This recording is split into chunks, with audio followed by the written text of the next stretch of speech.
This case made me reflect deeply on the nature of humanity. In a quiet Massachusetts town, a family's life seemed picture perfect until tragedy struck in the most unimaginable way. A young mother and her baby daughter were found lifeless, leaving behind a mystery that shocked everyone who knew them. What happened to this seemingly happy family, and who was responsible for such a devastating crime? Stick around as we dive deep into this heartbreaking case. If you enjoy compelling stories like this, don't forget to like the video and subscribe for more detailed and gripping stories. Let's uncover the hidden truths behind this tragic tale. On a frigid winter morning in January 2006, a serene Massachusetts home became the scene of an unthinkable tragedy. A mother and her young daughter were discovered lifeless in their bed, their untimely death sending shockwaves through the quiet community. What had started as a seemingly ordinary day for this family soon unraveled into a baffling mystery. As authorities delved into the case, it became evident that the story was far more complex than anyone could have anticipated. Who could have committed such a horrific act, and what truly transpired that day? The answers would ultimately leave everyone, especially those closest to the family, utterly stunned. The heartbreaking case centered around the Entwistle family, with Rachel Elizabeth Entwistle, née Souza, at its heart.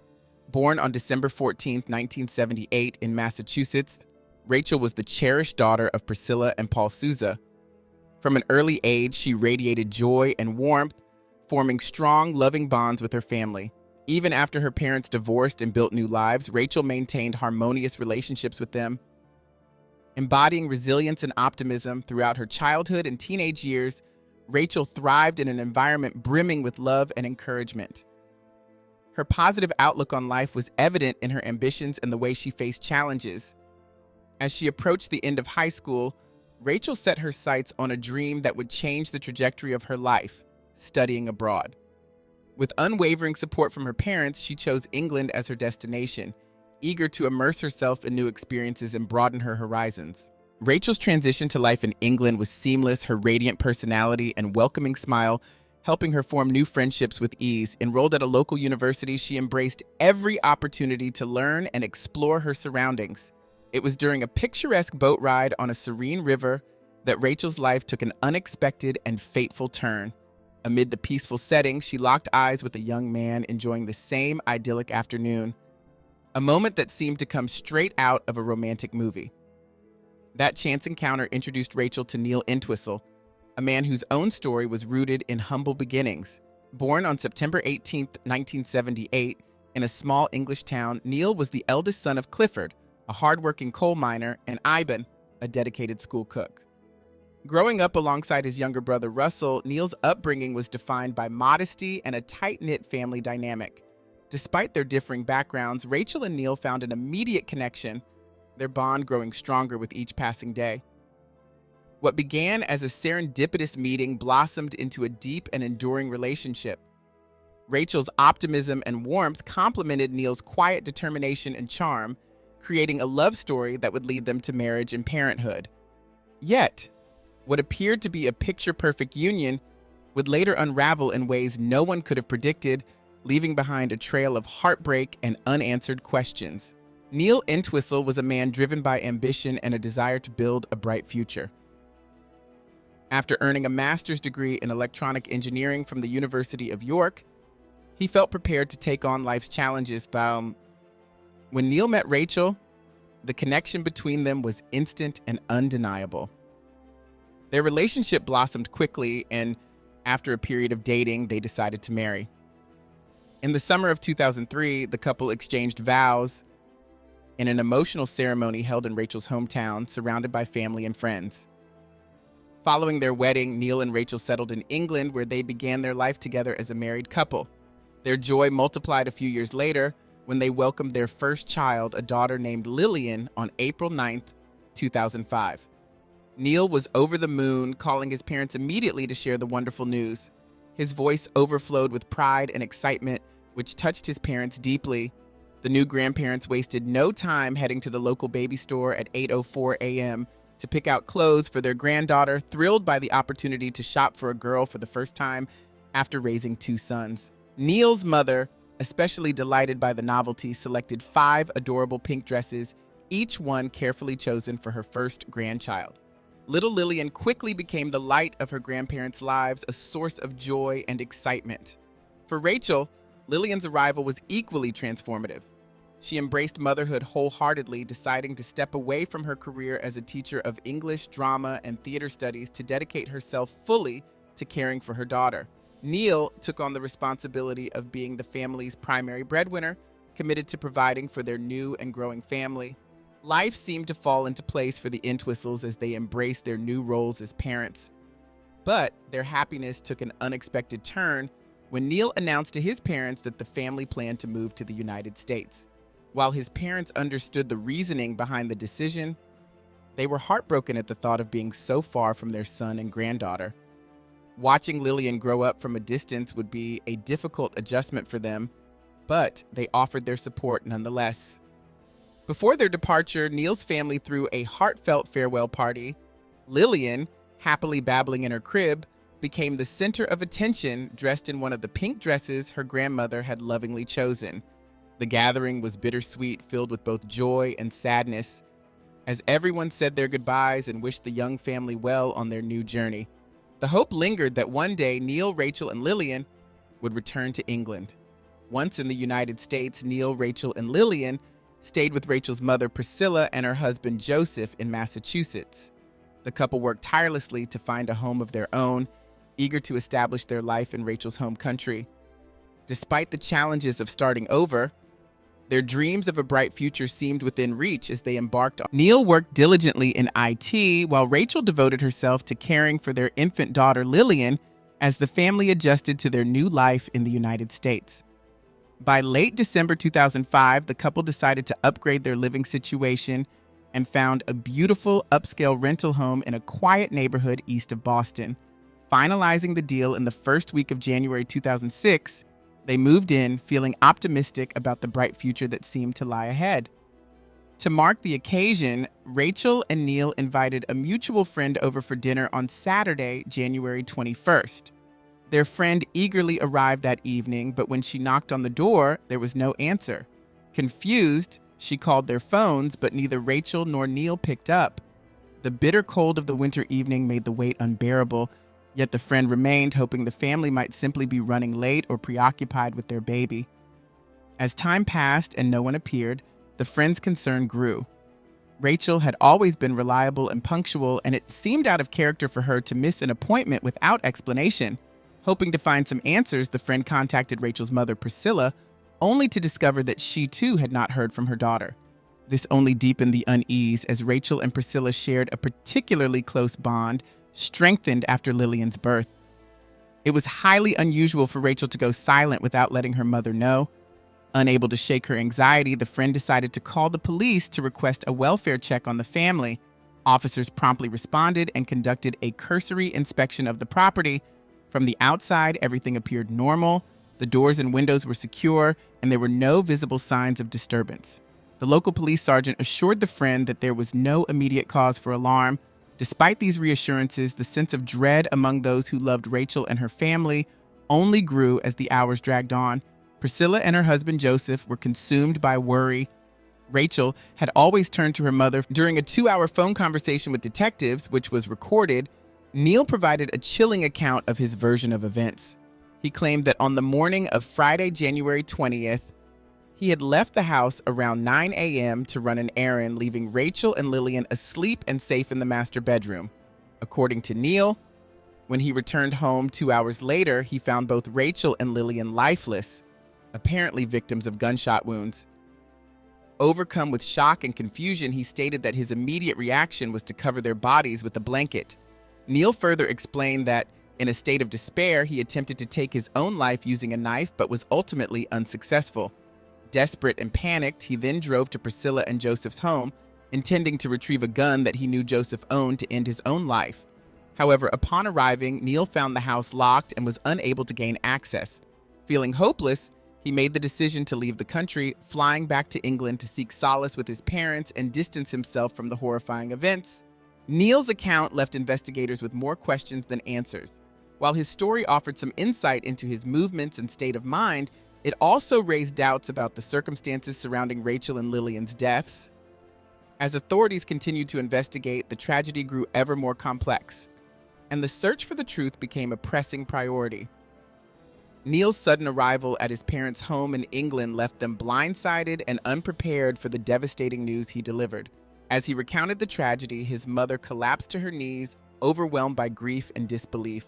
Tears streamed down her face, and she found herself unable to speak or even breathe properly, as if her world had crumbled in an instant. For Neil's parents, life had irrevocably changed, plunging them into a dark and unbearable reality. At his parents' urging, Neil contacted his in-laws in Massachusetts to express his sorrow. During the call, he repeated the account he had already shared with the police, maintaining his version of events. Meanwhile, the autopsy results brought chilling clarity to the situation. Rachel had died from a gunshot wound to the head, while Lillian's death was caused by a gunshot wound to her torso. Disturbingly, the bullet that struck Lillian had passed through Rachel's chest, indicating they were shot while together. Neil's sudden departure from the crime scene and the inconsistencies in his narrative made him a primary person of interest in the investigation. As detectives delved deeper into the family's lives, they uncovered unsettling details about Neil's activities that painted a very different picture of the seemingly devoted husband and father. Investigators began by examining the couple's online activity, where a darker side of Neil's life came to light. Neil had been operating on the fringes of legality, using his computer skills to engage in fraudulent activities on the internet. He had been selling goods and services that he never delivered, scamming numerous unsuspecting individuals. To make matters worse, Neil often used Rachel's email address for these transactions, leading to an influx of threatening messages directed at her. These emails demanded refunds and expressed anger, leaving Rachel to deal with the fallout of Neil's deceit. As the investigation progressed, the notion that an outside attacker had been responsible for the crime seemed increasingly unlikely. There were no signs of forced entry into the home, and the victims, a mother and her young daughter, had no apparent connection to Neil's fraudulent dealings. Additionally, financial records revealed that Neil had accumulated significant debt estimated between $40,000 and $50,000. While living in the UK, his financial troubles only worsened during the 6 months the family had been in the United States, further complicating their lives. Detectives pieced together a troubling picture of Neil's hidden struggles and questionable choices.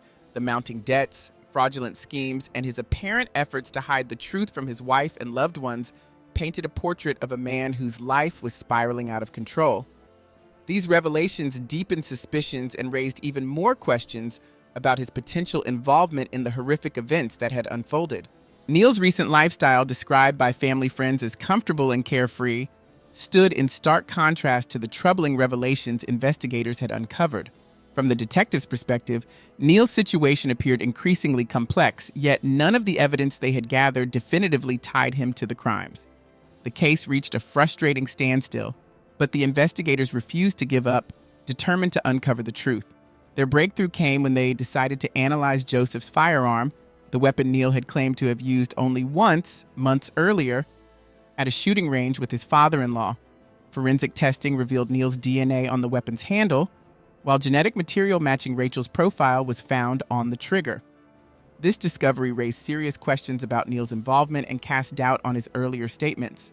Another key piece of evidence emerged when detectives searched Neil's car, which had been left at Boston Logan International Airport. Inside, they found a set of keys to Joseph and Priscilla's home. The discovery of these keys, coupled with the forensic results, significantly strengthened the case against Neil. With mounting evidence pointing to him as the prime suspect, authorities issued an international arrest warrant. While the investigation continued, Rachel and Lillian were laid to rest in Massachusetts. In a deeply emotional ceremony, the mother and daughter were buried together in a single casket. Their gravestones bore Rachel's maiden name, Souza, and both their birth and death certificates were amended to exclude Neil's name entirely. The community, devastated by the tragedy, rallied around Rachel's family in their time of profound grief. A week later, Neil was arrested in London while sitting quietly in a subway car. He did not resist the arrest. Initially, Neil requested not to be extradited to the United States, but he later reversed his decision and agreed to return. Outside the courthouse, his attorney stated that Neil intended to cooperate fully with the authorities, emphasizing that he did not wish to prolong the suffering of his late wife's family or his own. Once back in the United States, Neil was remanded to prison without bail. He faced multiple charges, including 2 counts of first-degree murder, illegal possession of a firearm, and illegal possession of ammunition. Despite the mounting evidence, Neal pleaded not guilty to all charges. Shortly after, the district attorney held a press conference outlining the prosecution's theory of what had occurred on the morning of Friday, January 20th. According to the prosecution, Neal had used his father-in-law's firearm to commit the murders. They believed he had shot Rachel and Lillian while they lay in bed, Lillian nestled beside her mother. This chilling account painted a stark picture of the crime and the events that followed. For Rachel's family and friends, the unfolding details offered some clarity but no solace as they continued to grapple with the loss of 2 innocent lives. The case would now proceed to court, where the pursuit of justice for Rachel and Lillian would take center stage. The prosecutor speculated during the trial that Neal's original plan may have included taking his own life after the murders. However, for reasons unknown, he ultimately did not follow through. The prosecutor stated that after committing the murders, Neal returned the weapon to his father-in-law's house and then made arrangements to leave the country, fleeing to England shortly thereafter. Nearly a year after the crime, in December 2006, while Neal was in pretrial detention, officers uncovered letters he had written to his parents and legal team. In these letters, Neal expressed feelings of deep depression, hinting at thoughts of ending his own life. Concerned for his mental state, authorities transferred him to a hospital for a comprehensive mental health evaluation. A forensic psychiatrist diagnosed Neal with symptoms consistent with Asperger's syndrome, suggesting this could explain certain aspects of his behavior, though it offered no justification for his alleged actions. The case saw significant delays, and it wasn't until mid-2008 that jury selection for Neal's trial began. The defense raised serious concerns about the fairness of the proceedings, citing the extensive media coverage that had turned the case into a national spectacle. Reports revealed that many potential jurors had already formed opinions about Neal's guilt before the trial even commenced. This created a significant challenge for the defense as they worked to secure an impartial jury. Despite these concerns, the trial moved forward in Massachusetts. The defense fought to exclude key pieces of evidence, including DNA findings and other materials they argued were obtained without a proper warrant. However, the court rejected these attempts, allowing the prosecution to present its full case. From the start, the prosecution built a strong narrative against Neal, emphasizing his financial troubles, questionable online activities, and the cold, calculated nature of the crime. Neal chose not to testify in his defense, nor did he call any witnesses. Meanwhile, the prosecution detailed a harrowing account of what they believed had happened, portraying Neal as a man drowning in debt and desperate to escape a life he could no longer manage. They argued that his solution was to eliminate his family and flee the scene to avoid facing the consequences of his actions. This narrative painted Neal as manipulative and emotionally detached, a portrayal that deeply affected those who knew him. For Neal's parents, the trial was an agonizing experience. They sat in the courtroom, forced to listen as the prosecution described their son as a cold-blooded killer. Adding to their devastation was the loss of their only granddaughter, Lillian, whose memory was entwined with the grief of her tragic death. The prosecution further introduced evidence suggesting Neal's fixation with adult websites and his involvement in online scams, painting a picture of a man obsessed with his own gratification and willing to exploit others for financial gain. The prosecution's portrayal of Neal as a self-absorbed psychopath, spiraling out of control and willing to destroy his family to save himself, was damning. The evidence, combined with the narrative of his mounting debt, fraudulent activities, and alleged disregard for his family's well-being, formed the cornerstone of the case against him. For the jury and the public, this chilling account only deepened the sense of betrayal and tragedy surrounding Rachel and Lillian's deaths. One of the most emotionally devastating moments of Neal's trial came when the prosecution presented the stained clothing Lillian had been wearing at the time of her death. The tiny garments, along with images of Rachel and Lillian's bodies lying together in bed, were shown as key evidence. These visuals left a profound impact on the jury, courtroom attendees, and the broader public following the case, highlighting the horrific nature of the tragedy. While Neal appeared composed for much of the trial, one particular moment caused widespread controversy. During the showing of a video that depicted the lifeless bodies of his wife and daughter curled together in bed, Neal covered his face with his hands, seemingly overwhelmed. At first glance, his reaction appeared to be an emotional breakdown, but some observers noted it looked more like nervous laughter, masked as tears. This interpretation only fueled public perceptions of Neil as cold, detached, and lacking genuine remorse. On June 25, 2008, after weeks of testimony and evidence, the jury found Neil guilty of the murders of Rachel and Lillian Souza. When the verdict was read, Neil closed his eyes as though he couldn't believe the court's decision. Outside the courthouse, his mother stunned onlookers and reporters with her unwavering defense of her son, declaring her belief in his innocence despite the overwhelming evidence presented during the trial.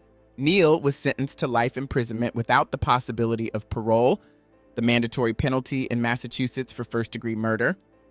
The judge emphasized that the sentence could only be altered through a pardon from the governor or a successful appeal. Additionally, the court prohibited Neil from profiting in any way from the sale of his story, ensuring that his crimes could not be monetized for personal gain. Following his sentencing, Neil was transferred to a high-security prison, and his legal team immediately filed an appeal with the Massachusetts Supreme Judicial Court. His new lawyer, hired after his previous attorney faced health issues, argued that the search of the family home had been conducted without a valid warrant. As a result, they contended that key pieces of evidence introduced at trial should have been excluded, questioning the fairness of the proceedings. While the appeal awaited review, Neil's life behind bars became increasingly difficult. In addition to the isolation and stigma of his crimes, he endured a severe incident in prison that further complicated his situation. Though the details of the event remained private, it underscored the challenges of life in incarceration for someone convicted of such heinous acts. As Neil's case continued to attract attention, it remained a symbol of the tragedy that had destroyed a family and shocked a community. The grief of Rachel and Lillian's loved ones, compounded by Neil's actions and the enduring legal battles, left an indelible mark on everyone connected to the case. The pursuit of justice for Rachel and Lillian, however, remained the central focus, ensuring their memories were not overshadowed by the man responsible for their loss. In prison, Neil's life took another grim turn when he was tricked into shaving his head under the pretense of gaining protection from a white supremacist gang. Instead of offering him protection, the gang turned on him, threatening his safety. Recognizing the imminent danger, authorities placed Neil in protective custody. By December 2008, he was transferred to a medium security prison to minimize the risks to his life. Around this time, Neil's parents, who had remained largely silent since his conviction, spoke to a British media outlet, sharing details of their perspective for the first time. They described their struggle to reconcile the image of the loving son they had raised with the accusations against him. For them, the idea that Neil could commit such a horrific crime was impossible to accept. They clung to memories of Neil's apparent devastation when he arrived home after the tragedy as he recounted what had happened. Yet, as they admitted during the interview, they never thought to ask Neil what he believed had truly occurred that day. Instead, they focused on supporting him emotionally and seeking answers elsewhere. In the months following his conviction, Neil's parents began poring over legal documents and case files, searching for evidence they believed might exonerate him. Their determination was fueled by the belief that Massachusetts had one of the highest rates of wrongful convictions in the United States. Despite their efforts, they couldn't ignore the deeper sorrow that haunted them. The loss of their granddaughter, Lillian. She had been the light of their lives, and her absence left a void nothing could ever fill. While they mourned Neil's incarceration, it was the memory of Lillian and Rachel that weighed heaviest on their hearts, a reminder of the devastating toll the tragedy had taken on everyone involved. Neil's legal options dwindled as his appeals were systematically denied. 4 years after his conviction, the Entwistle case remains a chilling example of a family tragedy that spiraled into an international story of loss, betrayal, and justice. For Rachel and Lillian's loved ones, the memories of their bright, loving spirits continue to be a source of both comfort and sorrow. While Neil's parents may never stop questioning his guilt, the justice system's verdict has been resolute. Thank you for joining us on Unreal True Crime. If you're fascinated by mysteries and true crime stories from around the globe, be sure to check out our new channel, Latin Crimes. Explore gripping cases from across Latin America, diving deep into the complex and compelling world of crime and justice.